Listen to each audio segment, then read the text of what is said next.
মূল দল থেকে ছিটকে পড়ে কেউ কিন্তু মূলধারা রাজনীতি করতে পারে না। শমশের মোবিন চৌধুরী এবং তৈমুর আলম খন্দকার সেরকমই দুজন ব্যক্তি, তারা বিএনপির আলোয় আলোকিত, ওনাদের আলোয় কিন্তু বিএনপি আলোকিত ছিল না। তৈমুর আলম খন্দকারের যে কথাটি আপনি বলছেন, তো বিএনপি মাইনাস করে তৈমুর আলম খন্দকার কিন্তু কিছুই নয়।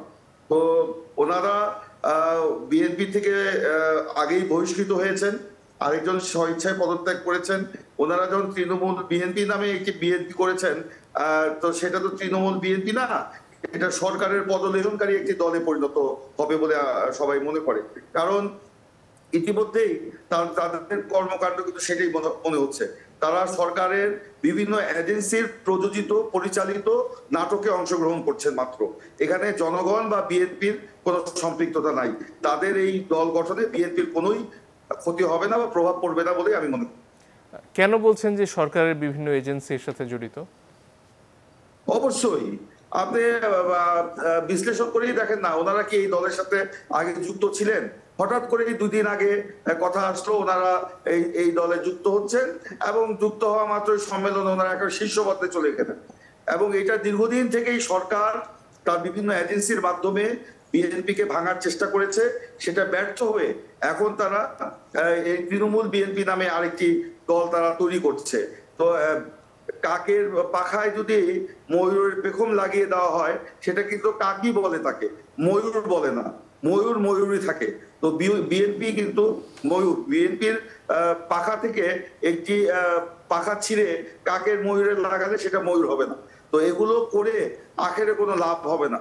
সরকার আজকে নিজের মানে জনবিচ্ছিন্ন হয়ে এবং সামনে আন্দোলনে তারা দিশেহারা হয়ে তারা অন্ধকার দেখছে চোখে, এই জন্য তারা যা ইচ্ছা তাই করছে।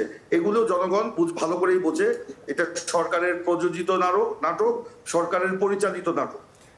দেখুন, আমি তো আগেই বলেছি তৈমুর আলম খন্দকার বিএনপির আলোয় আলোকিত ছিল, ওনার আলোয় কিন্তু বিএনপি আলোকিত ছিল। কিন্তু তিনি যখন দলের সিদ্ধান্তের বিরুদ্ধে গিয়েও করেছেন তখনও ভালো ভোট পেয়েছেন, সেটা বলছিলেন। দল সেখানে অংশগ্রহণ করে নাই, তারপরেও দলের কিছু নেতাকর্মী হয়তো তার সাথে ছিল, কিন্তু দল থেকে আজীবনের জন্য বহিষ্কৃত হওয়ার পরে ওনার সাথে কিন্তু দলের কেউ নাই।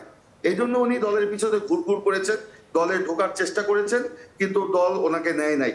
তো কোনো নেতা কর্মী ওনার সাথে নাই, এটা আজকে প্রমাণিত।